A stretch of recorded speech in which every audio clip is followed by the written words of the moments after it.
ছোটবেলা থেকেই শুনে আসছি বছরের প্রথম দিন ভালোভাবে কাটালে সারা বছর নাকি ভালো কাটে। নমস্কার, আমি প্রিয়াঙ্কা।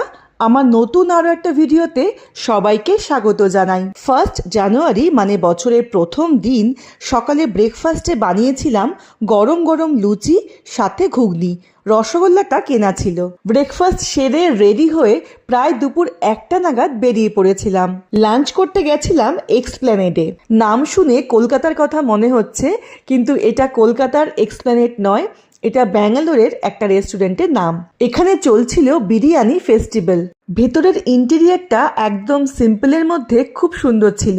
আমরা বারান্দায় যে সিটিং এরিয়া ছিল সেখানে বসেছিলাম। আমরা অর্ডার করেছিলাম চিকেন চাপ, লাচ্ছা পরোটা আর চিকেন বিরিয়ানি।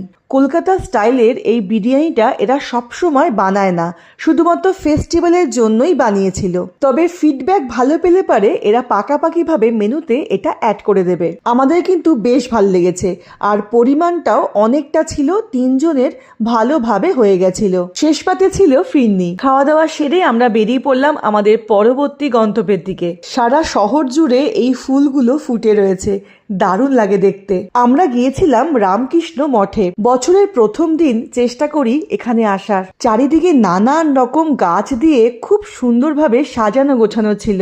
মা শারদা 1911 সালে 24শে মার্চ থেকে 27শে মার্চ অবধি এই মঠে কাটিয়েছিলেন। তিনি যে রকের উপরে বসে মেডিটেশন করতেন, সেই রকটিকে হোলি মাদার্স রক নাম দেওয়া হয়েছে। আমরাও বেশ কিছুক্ষণ এখানে বসে কাটিয়েছিলাম।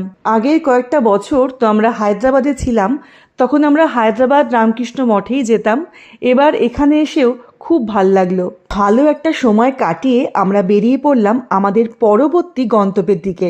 আমরা গিয়েছিলাম ব্যাঙ্গালোরের ইলেকট্রনিক সিটিতে যে কালীবাড়ি রয়েছে সেখানে।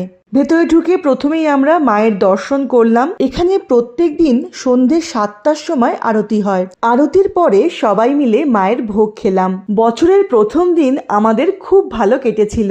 সারা বছর যেন আমরা এইভাবেই কাটাতে পারি, মাকে এই প্রার্থনা জানিয়ে আমরা ওখান থেকে বেরিয়ে আসলাম। ভিডিওটি কেমন লাগলো কমেন্ট করে জানাবেন।